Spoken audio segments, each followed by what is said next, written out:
সাবধান, মহামান্য আজাইরে রাজা হাজির। আমার দিন দিন যে রাজ্যের হাল, কয়দিন পর আমার রাজ্যের গরিব দুঃখিনী খাবে কোন বাল। কুমোর আনতেছে কেটে খাল, মন্ত্রী দেখবে কি বাল।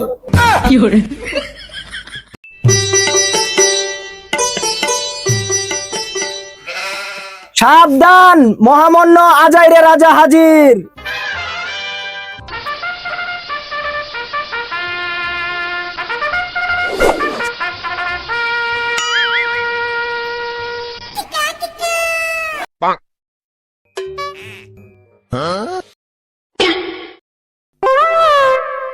আজাইরা রাজামশাইরে আজকে খুবই রাগান্বিত দেখা যাচ্ছে।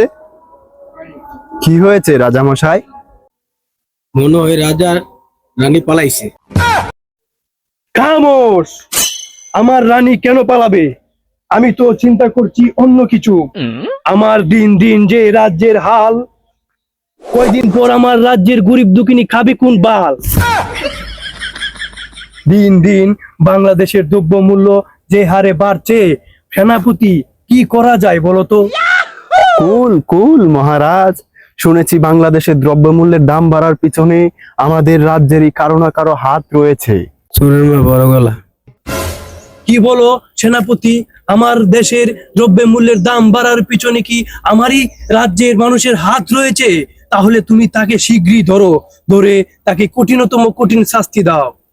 যথাজ্ঞা মহারাজ। আমি তো আরো শুনেছি বাংলাদেশের পেঁয়াজ নাকি ইন্ডিয়াতে পাচার করা হচ্ছে মহারাজ। চি চি সেনাপতি, তুমি এগুলা কি বলো? তুমি থাকতে আমার রাজ্যের এই হাল, তুমি কি কোনো কিছুই দেখো না সেনাপতি? কুমোর আনতেছে কেটে খাল, মন্ত্রী দেখবে কি বাল।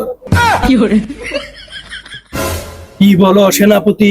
আমার রাজ্যের পেঁয়াজও সব ইন্ডিয়ায় পাচার হয়ে যাচ্ছে, তাহলে আমার দেশের জনগণ কি খাবে বলো তো? আর যদি আমার দেশের পেঁয়াজগুলা সব আমার এই বাংলাদেশের জনগণের এই চোখের খাটের নিচে থাকতো, তাহলে আজকে কতই না ভালো হতো। আর ইন্ডিয়ার সব দাদারা বাংলাদেশের তার কাটার বেড়ায় আইসা বলতো, ও বাংলাদেশের দুলাভাইরা আমার 1 কেজি পেঁয়াজ দিয়ে যাও। আর আমরা বলতাম, কত গর্বের সহিত বলতাম, না না, তোদেরকে পেঁয়াজ দেহি নেইঙ্গা, নিহি দেইঙ্গা, নিহি দেইঙ্গা, মে খাएंगा। মহারাজ, মহারাজ, আজাইরে মহারাজ, বেয়াদবি মাফ করবেন। আপনার এই বাংলাদেশের দ্রব্যমূল্যের দাম, ওই বাংলাদেশের মালামাল পাচার হওয়ার পিছনে আপনার এই দুশ্মন মন্ত্রীর হাত রয়েছে। কি বলো সেনাপতি? আমার এই রাজ্যের দুর্দশার সবকিছুর মধ্যে তোমারই হাত রয়েছে? না মানে রাজামশাই, প্রহরী, তাকে বন্দি করো। যথাজ্ঞা মহারাজ। মহারাজ, মহারাজ আমাকে ভুল বুঝছেন মহারাজ, মহারাজ আমাকে ভুল বুঝছেন যেমন কর্ম এমন ফল। ভালো হয়েছে। মহারাজ, আমাকে ভুল বুঝছেন মহারাজ। এই ছাড় আমাকে মহারাজ, মহারাজ আমাকে ভুল বুঝছেন মহারাজ।